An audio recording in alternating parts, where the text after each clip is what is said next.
Hey yo, salut tout le monde, c'est Hypnose. On se retrouve aujourd'hui pour une nouvelle vidéo sur GTA V. Pour, comme vous l'aurez vu au titre, que je vous présente le plus gros easter egg à mes yeux de GTA V. Un easter egg qui fait référence à un film qui parle directement du jetpack. Ce film n'est autre que Rocketeer, ou en français Les Aventures de Rocketeer, qui est une distribution de Disney sortie en 1991.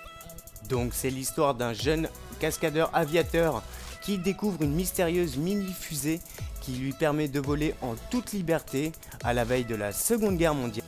Et comme vous allez pouvoir le voir dans la suite de la vidéo, Rockstar s'en est très largement inspiré. Donc on débute le film avec notre héros que l'on peut apercevoir aux commandes de son avion de cascade tout simplement, qui est jaune comme vous pouvez le voir et noir sur un fond de hangar. Et comme vous allez pouvoir le voir actuellement à l'image, Rockstar a tout simplement reproduit cet avion in-game et également le hangar qui est une reproduction directe que vous pouvez certainement reconnaître, le hangar de Trevor. Toujours au début du film, nous voyons une petite scène où nous apercevons le pilote survoler les airs. Et Rockstar s'est bien entendu appliqué à reproduire cette scène in-game, comme vous pouvez le voir à travers mon gameplay que j'ai récupéré dans GTA V solo bien entendu. Au passage sur le hangar de contrebande de Trevor, vous apercevez ce logo qui fait référence à Jack Chip, soit Rocketeer version mouton. En gros, ils nous prennent pour des moutons liés au jetpack.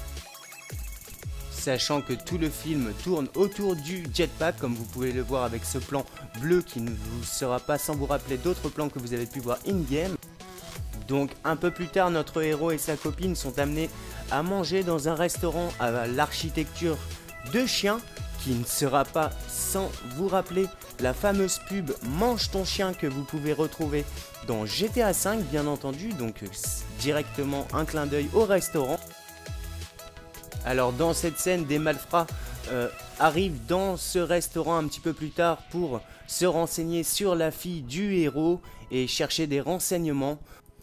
Donc Rockstar a tout simplement reproduit en mode symétrie le bar, comme vous pouvez le voir au bar Yellow Jack dans GTA V. Et comme vous pouvez le voir, le souci du détail est très important chez Rockstar, et comme vous allez pouvoir le voir par la suite. Donc dans la suite de la scène, pour en gros occuper les malfrats, la barmaid propose aux gens de consommer. Ceux-ci s'énervent et commencent à tout casser. Donc là ils cassent des petits gâteaux que nous ne retrouvons pas en revanche dans GTA. Mais dans la suite de la scène, celui-ci attrape une cafetière qui l'éclate contre le mur et prétexte de ne pas vouloir être dérangé pendant qu'il boit son café, et du coup tire dans un jukebox. Et comme vous allez pouvoir le voir dans la suite de la vidéo, Rockstar a vraiment le souci du détail, vu qu'ils ont pensé à reproduire l'éclaboussure du café et la tache de café de la cafetière au sol. Et si vous vous approchez du jukebox et que vous regardez parmi les lettres du jukebox, vous allez vous apercevoir que la seule lettre manquante parmi les boutons de sélection des chansons n'est autre que le O. Donc petit clin d'œil à l'impact de balle, sachant que un impact de balle ça forme un O. Dans la suite de la scène, l'un des malfrats s'aperçoit que à côté du téléphone public qui se trouve à l'intérieur du bar, il découvre tout simplement le numéro de téléphone de la petite amie de notre héros.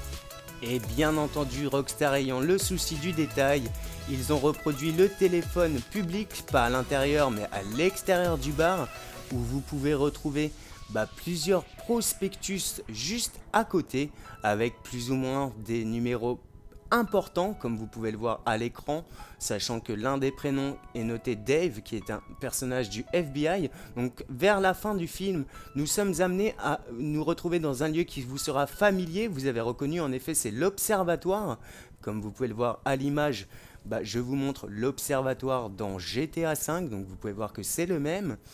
Donc un petit peu plus tard, profitant de la confusion de l'intervention pendant un échange qu'essaye de faire un malfrat, enfin le méchant de l'histoire, qui n'est autre qu'un nazi qui veut récupérer le jetpack. Donc là vous pouvez voir l'apparition d'un dirigeable avec lequel il compte s'échapper. Et pour votre information, il faut savoir qu'à la sortie de GTA V sur All Gen, celui-ci était offert avec un code qui vous permettait justement, comme vous le voyez à l'écran, de télécharger le dirigeable. Donc vraiment Rockstar a le souci du détail. Donc profitant de l'intervention du FBI, notre héros Rocketeer tente de s'échapper en se propulsant vers la droite de l'observatoire. Et comme vous pouvez le voir in-game, ce qui n'est pas en revanche dans la vraie vie, Rockstar a incorporé ce que vous devez connaître, ce fameux ascenseur. Donc ce qui peut nous sous-entendre que cet ascenseur a beaucoup plus d'importance que l'on pourrait y croire. Donc ensuite on voit Rocketeer se diriger vers la droite du télescope où vous avez pu voir marqué tout télescope. Et bien entendu Rockstar n'a pas pu s'empêcher de reproduire exactement la même pancarte où vous ne serez pas sans savoir qu'au bout de ce télescope nous avons repéré dernièrement un point d'interrogation. Donc suite à un combat final dans le dirigeable, la petite amie de notre héros est amenée à se saisir d'un pistolet de fusée de détresse que vous n'êtes pas sans savoir que nous avons dans le online. Suite à quoi elle cherche à tirer sur l'ennemi du film et comme vous allez pouvoir le voir, la fusée ricoche et vient s'écraser sur une plateforme où vous pouvez noter des petites lumières vertes qui vous seront bien entendu familières. Suite à quoi le dirigeable va prendre feu et profitant de la confusion, le méchant va s'échapper avec le jetpack, la roquette, mais ayant saboté la roquette, celui-ci, comme vous allez pouvoir le voir, va s'écraser sur la colline de Hollywood. Donc forcément, in-game, si vous regardez à Wynwood et que vous prenez le temps d'observer d'un petit peu plus haut, avec un certain recul, le lieu d'impact qui est lui dans le film, vous allez vous apercevoir que Rockstar a même pensé à recréer plus ou moins le lieu d'impact avec un petit chemin et quelques impacts comme vous pouvez le voir avec cette surbrillance, avec ce filtre. Donc vers la fin du film, dans une transition, on peut voir la barmaid qui attrape une orange, ce qui sera pas sans vous rappeler le fameux arbre avec les oranges en relation au track d'Epsilon et à la secte d'Epsilon. Et bien entendu, elle se dirige vers ce fameux bar en forme de chien, vous rappelant le fameux mange ton chien. Dans les tout derniers moments du film, le créateur du jetpack voulant tout simplement rendre l'avion qui avait été détruit, offrir un avion au héros vu qu'il avait été détruit au début du film, il lui amène donc un avion. Et bien entendu, Rockstar n'a pas pu s'empêcher de faire la référence que vous pouvez trouver donc dans le bar Yellow Jack dans GTA à travers cette photo.